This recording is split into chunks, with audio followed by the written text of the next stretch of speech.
Cronkite News brings you access across Arizona. We're launching a brand new initiative to cover the state of Arizona like no other media organization. The project is called Access Across Arizona. It's a mission to send our Cronkite News reporters to every county in the state to uncover stories and issues in areas not often seen on the news. We're starting with a trip to Mojave County, where community's way of life depends on the survival of trout. A fish hatchery that serves the economies of Willow Beach, Bullhead City, and Kingman faces an uncertain financial future. Our reporter, Tweelon Nugent, is live in Lake Havasu City. Tweelon, how big is this problem? Well, it's easy to think that fish just naturally live in the rivers and streams of northwestern Arizona. But Willow Beach Fish Hatchery usually supplies about 144,000 trout to the waters. This year, that number is down to only 20,000. This area here, though maybe the far end of the world, lost and forgotten, but it has a lot to offer. Rusty Brown runs a small tackle shop in Marina, but he's seeing a big problem. When that first happened, it was just like devastating for everybody, even the big box stores, Walmart, Big Five, all their sales were down. People were just so disappointed. The problem, not enough fish in Mojave County's lakes and rivers to entice visitors to the area. It all flows from a problem at Willow Beach Fish Hatchery, about an hour north along the Colorado River. There are currently 2 water pipelines that come in from the Colorado River that feed our production pumps that feed the water to the fish. And one of those pipelines is actually physically broken off. Less water being fed into the hatchery means less fish the hatchery can actually maintain.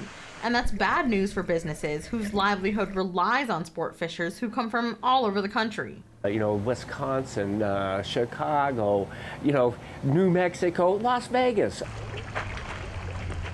Willow Beach Fish Hatchery also supplies trout to this river system in Bullhead City, but this year 40,000 less trout will be released across Mojave County because of the pipeline damage.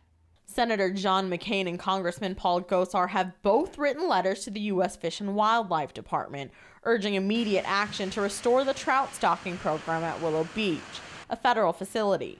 I'm keeping my bite on the director's leg. He made a promise and he's going to keep that promise. And so I will continue barking and biting until it actually gets done. Congressman Gosar has also sponsored legislation to protect hatcheries across the country. Local leaders are also urging the U.S. Fish and Wildlife Department to act quickly. We don't have the luxury of time. We have to make a decision fast. And that's what this is all about. We have the capability of having more fish on station right now. However, we won't in 3 weeks. We'll have a capability of 0. For Rusty Brown, the photos on his wall are proud mementos of successful anglers. But he fears without the fish from Willow Beach, the photos will just sink into the past. This picture here. As Arizona's senior population continues to age, safety of the elderly has become a growing concern, especially in rural communities. Cronkite News reporter Annalise Ortiz traveled to Cochise County to talk about measures the sheriff's office is taking to keep the elderly and other citizens safe.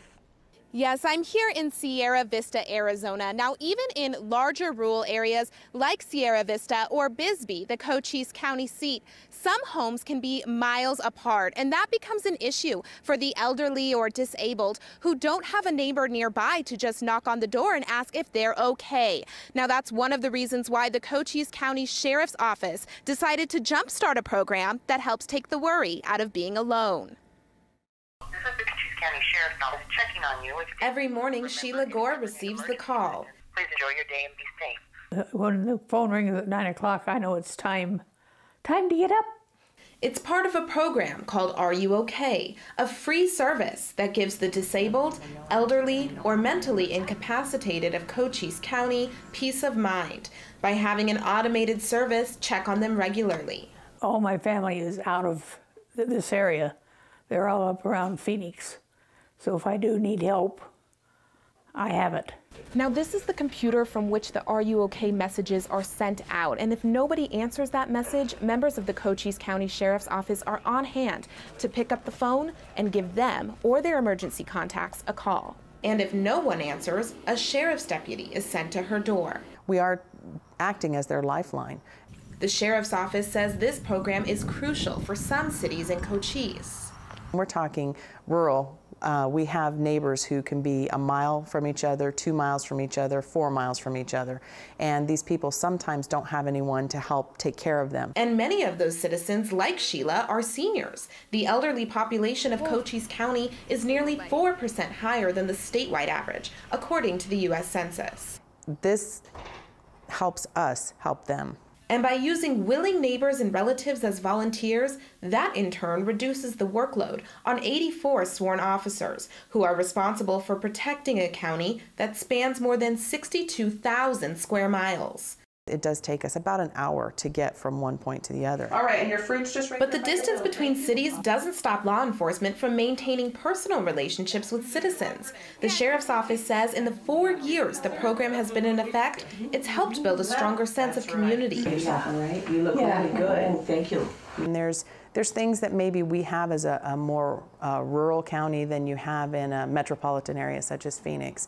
There's been situations where one woman in particular, calls just to say, how are you? Thank you so much for having us on the having me on the program. A relationship Sheila is grateful for. The phone call is so important. Every day. The sheriff's department's closest, I will say, relative that I have. The police department in one central Arizona city has a new way for families to cope with the fallout of Alzheimer's disease. Cronkite News reporter Mackenzie Scott traveled to Yavapai County to learn more about a $50,000 grant to help Prescott Police and the community. Mackenzie joins us from Prescott Live. Of those who reside in Prescott, about 1,000 are currently living with Alzheimer's. That's why last weekend's annual Walk to End Alzheimer's had such a large turnout and why Prescott Police's Alzheimer's initiative was started. I'm here on the walk to support it. My father passed away with Alzheimer's, my uncle, and another aunt. Dorothy Lavarnway is just one of many whose family has been impacted by Alzheimer's. She joined more than 500 people for Prescott's Walk to End Alzheimer's. 5.3 million people in the United States have been diagnosed with Alzheimer's. We have a great community up here, but it's a retirement type of a community, or a portion of it. Part of the process for that was seeing the future of Alzheimer's and how it affects our population in general. It applies to our community. The Prescott Police Station is one of 3 stations nationwide chosen for this grant. Officers like Scott work with nonprofit organizations. The main goal for the partnership: help alleviate some of the tension that occurs when first responders or when law enforcement officials come to people's homes when they're having some challenges with behavioral care. The Desert Southwest chapter of the Alzheimer's Association and the Prescott Police collaborated on one main thing: a registry. The Alzheimer's alert form is submitted through computer-aided dispatch and makes it easier for first responders to quickly access critical information. You may not get Alzheimer's. Yes, ma'am. For Lavarnway, she thinks the community will benefit from the police being more involved. I think that's good because they need to know that these people, that when they do wander, that they need help. Mount Graham is popular for its large telescopes used for stargazing, for its trails and camping, and one specific type of endangered squirrel. Cronkite News reporter Megan Thompson went to Graham County, where the community is trying to save the Mount Graham red squirrel. She joins us live in a nearby city of Safford.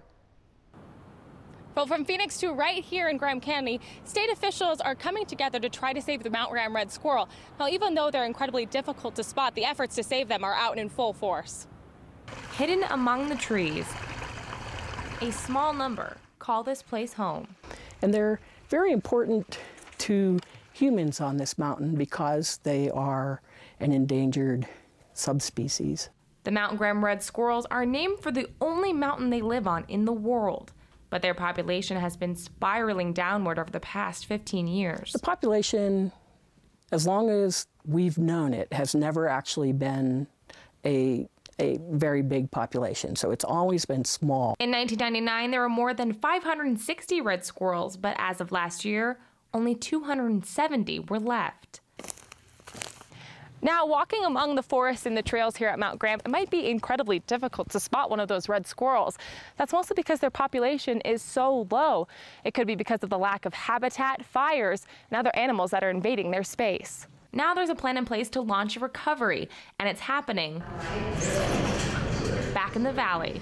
We were able to see things here that might not be as easily observable in their natural habitat. The Phoenix Zoo, along with U.S. Fish and Wildlife, have developed a new breeding pilot program they hope will save the species. Our goal is to work with these animals that are either threatened or endangered and hopefully develop a program where we can get reproduction here with animals so that they could survive being released back to their natural habitat. The biggest challenge: these squirrels are incredibly territorial. They may not, kill each other, but they'll definitely it'll look like that's what's going on. They really don't like anybody coming into their space. And this makes it harder for them to mate.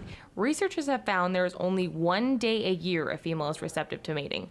And in that day, there's only an 8-hour window. In the wild, when they chase each other away from their territory, they have a long way to run. In the breeding facility, the squirrels are in single cages to prevent aggression.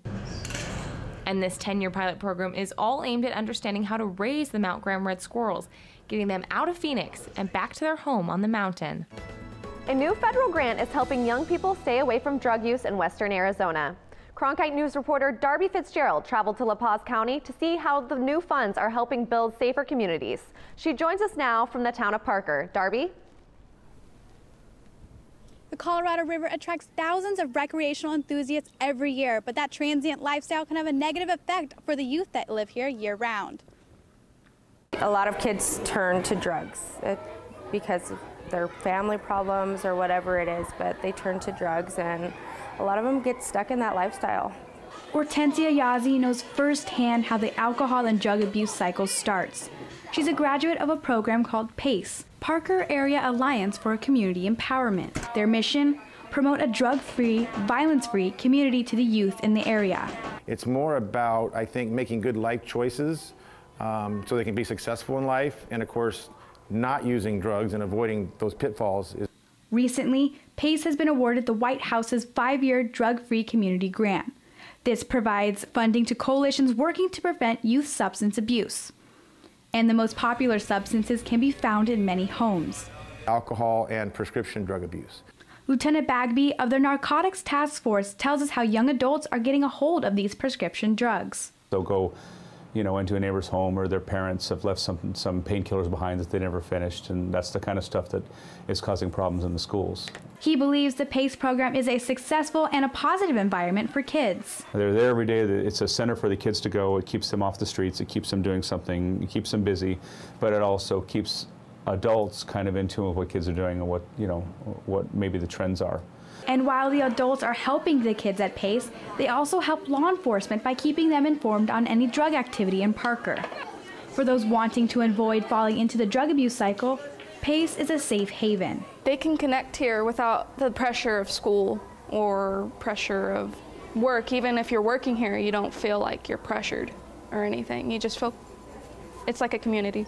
Yazzie is now a parent herself and has turned her life around. Her children are in PACE to learn the lessons she wishes she'd taken more to heart. It made me aware. I mean, I knew, when I was doing wrong, I knew what it was. I knew I wasn't supposed to be doing it, but, I still did it. And I think that players, and the PACE program played a big role in that.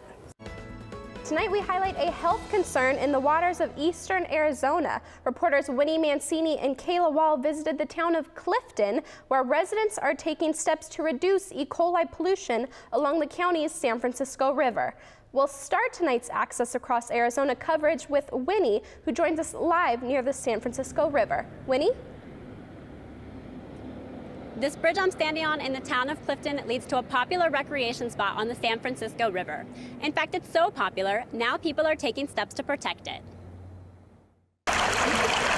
Gliding over stones on a sunny day, the waters of the San Francisco River look fresh and untouched. But nestled in this green canyon, the river is a popular destination for humans. On a holiday weekend, it's well over 400 vehicles. Greenlee County engineer Phil Ronrud says that with up to 1,200 visitors, there is an issue. People are up a creek when it comes to facilities. When you go camping, you do what you do where you need to do it. So many people answering nature's call near the river has led to a pollution problem, unsafe levels of E. coli in the water. Ronnerud says environmentally concerned citizens found the solution, installing a restroom along the riverbank in the town of Clifton. Just a few steps away from the banks of the San Francisco River, I'm standing on top of a 1,000-gallon holding tank. Wastewater from the tank will get pumped over the river from here. Chalk lines mark where the new restroom will stand. The county engineer says the path to the bathroom was paved through collaboration with stakeholders like Deborah Mendelson. You know, when you live on a river, it becomes such a big part of your life. Founder of Friends of the Frisco, Mendelson encourages people to enjoy the river's natural beauty more responsibly. There is no recreation management on the San Francisco. Mendelson and Ronnerud came up with the toilets as a main way visitors can be friendlier to the river. There were a lot of people who really wanted to protect it and who were thrilled to have a group come together. Now, Greenlee County residents can look forward to a healthy river to wade in. In Clifton, Winnie Mancini, Cronkite News. I'm Kayla Wall, continuing our live team coverage. Before the restroom project could get off the ground, the water had to be tested by specialists. I was able to see this procedure firsthand and find out why it's so important to this project. For a number of years now, the San Francisco River through the Clifton area in Greenlee County has been listed as impaired because of the E. coli bacteria that are there. Experts have had to test the water in Greenlee County each year to see whether the number of colonies has increased or decreased. As a regular basis, the Arizona Department of Environmental Quality samples rivers and streams all over the state of Arizona, and they state all of the different elements that are analyzed for and what their levels are for that particular year. Water testing specialists use a procedure called membrane filtration to test for the presence of E. coli in water samples. So we collect 100 ml, filter 100 ml, put it on a media like this, wait 24 hours, and then if you get colonies just like the one I'm showing you here, that is a positive test for E. coli present. High levels of E. coli indicate high levels of fecal pollution. So if you have a high level of E. coli, more likely you're going to have a higher risk of getting sick from other pathogens that they are fecally related. Edie says that although wildlife and livestock may contribute to the E. coli, he hopes the bathrooms will help lower the bacteria levels. So it could be any and all of those contributing to it. The biggest thing for us that we can most control at this point in time is the human bacteria portion of it. The restrooms out here should be up and running in about 2 months, and all of those involved hope to see a significant decrease in bacteria levels. The scarcity of qualified teachers in Arizona has some public school districts scrambling to fill the openings. Our Cronkite News team went to Pinal County and found that the Casa Grande Union High School District was one of those districts that had to recruit teachers from elsewhere. In the state of Arizona, there are more than 1,300 openings for elementary and secondary teachers. These positions are often difficult to fill and to retain. So difficult that one high school district here in Pinal County had to recruit teachers from as far away as the Philippines. Very good. That's the nucleus. Okay. Chemistry teacher Maria Dulce Palomares is prepared for the Arizona heat. I'm bringing some protective gear so as not to feel really hot, but it's good that in the classroom it's air conditioned. However, Palomares didn't come to Casa Grande from the Philippines for the climate. Arizona ranks low in the amount of state funding it gives to public education. It's a contributing factor in the state's current teacher shortage. Dr. Shannon Goodsell knows this quite well as superintendent of Casa Grande Union High School District. It makes it very difficult for us to both attract and to maintain our current teaching force simply because of the structure of our salary schedule scale. We do the best we can. He had 19 teacher vacancies at the end of last school year and not one applicant. The high school district searched locally and nationally for qualified teachers to fill the openings. They were able to hire a few educators from Pennsylvania. However, the superintendent still needed more teachers. But that still did not fill all of the positions that we had in the district. So then our last and final step was to look internationally. They contacted an agency that linked the school district to a list of qualified international teachers. After watching YouTube videos of different teachers in action and conducting numerous Skype interviews, Dr. Goodsell selected 11 math and science teachers from the Philippines. Maria Dulce Palomares was one of the 11 teachers hired for the current school year. She acknowledges the importance of participation in the classroom. Well, it has to be interactive. You need to engage your students a lot. And so every time I teach, I'm always planning ahead of time, and I have to know that most of my students would really participate. Casa Grande Union High School District's teaching positions are now filled. The district has also hired long-term substitute teachers waiting on testing to become licensed teachers. Archaeologists are looking for answers in Arizona's Petrified Forest National Park, where discoveries have revealed ancient Native American villages. But not everyone thinks these remains should be excavated. A team of Cronkite News reporters traveled to Apache County to see these new discoveries firsthand as part of our Access Across Arizona series. Reporter Sydney Schumann joins us from the Petrified Forest National Park with the story. I recently spoke with archaeologists who have uncovered evidence of life from 13 to 1800 years ago. Despite excitement about the discovery, some within the Native American community are concerned about possible disruptions to their ancestors. In the summer of 2013, archaeologists at the Petrified Forest National Park found fossils from an ancient Native American village, and now, a year later, they have done it again. You can actually see these basically chisel marks where someone has come through with another stone to shape the outside edge of this, and then on the inside again ground it smooth for some kind of either grinding or food storage purposes. While ASU professor James Ridingen appreciates the discovery's significance, he doesn't believe that digging up the villages is in the best interest of Native Americans today or of years past. What are the ethics and morality involved with the scientific studies of these sites? Though Rightsey believes studying these sites will give insight into the lives of the people who lived here, Ridingen believes archaeologists are more interested in furthering their careers than protecting the integrity of the villages and remains.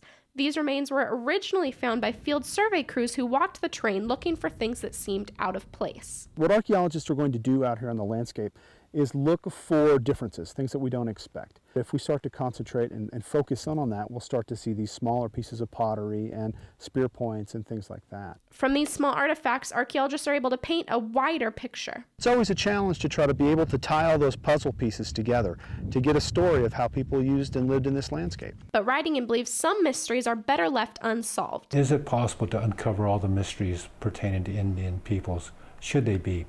And who benefits from that? Do Indian people benefit from that? I don't think so. Excavation will begin within the coming months, but Ridingen hopes that archaeologists will contact Native American researchers and find a compromise between preservation and investigation. To some, it may just look like a plot of dirt, but to others, it's an eternal resting place. Tracing Arizona's history can be difficult, but one organization is helping modernize the past. As part of our Access Across Arizona project, we're traveling to every county in the state to bring you often untold stories. Tonight, we head to Gila County in the city of Globe, where some volunteers are working to preserve a piece of our state's history. Reporter Colton Krolak joins us now live from Globe. Colton? That's right. Cronkite reporter Lacey Darrow and I traveled to Globe, Arizona, here in Gila County, to track down those who are dedicated to preserving Arizona history. But it's not the typical historic sites they're worried about preserving, it's grave sites. These mounds represent lives of Globe residents who have helped settle this area as far back as the 1800s. The Globe, Arizona Cemetery has several thousand plots, but many of the families of the deceased have long moved away. That's where findagrave.com comes in. Find a Grave is a resource or a service to people who do not live necessarily in this area, who want to obtain a picture or a location for a loved one. Anyone looking for information regarding a relative can log on to the site and do a search. Volunteers like Joe Scammell and Leanne Powers have spent countless hours walking the cemetery, taking photos of the memorials, and uploading them to the site so that families of the deceased can see the memorial without having to travel to the remote area. As a legacy of our history, our Arizona history, of our Globe history, it's important to remember these people and to try to get the information as accurate as we can. But over the decades, many of the markers indicating who lies below have become weathered, vandalized, or simply did not exist in the first place. But we know that there's somebody buried there. We just can't tell you who. During the time periods that a lot of these people were buried was late 1800s, early 1900s. People were very poor, and there are a great many of those graves, and graves of children and babies. They didn't have the money to put markers on there. Together, using newspapers, the internet, and other historical items, the volunteers try to identify the individual in every plot of the cemetery. They also receive requests from families who are looking for a long-lost loved one. Sometimes, they're able to send them a picture of the memorial. There's Bill Green! There he is! I've been looking for him! Other times, they simply cannot be found. We'll give that 110% to find the monument, but we can't expend a tremendous amount of time on one individual as much as we'd like to. Either way, the volunteers are doing their best to preserve a small piece of Arizona history. We're making a difference. We feel like we're making a difference.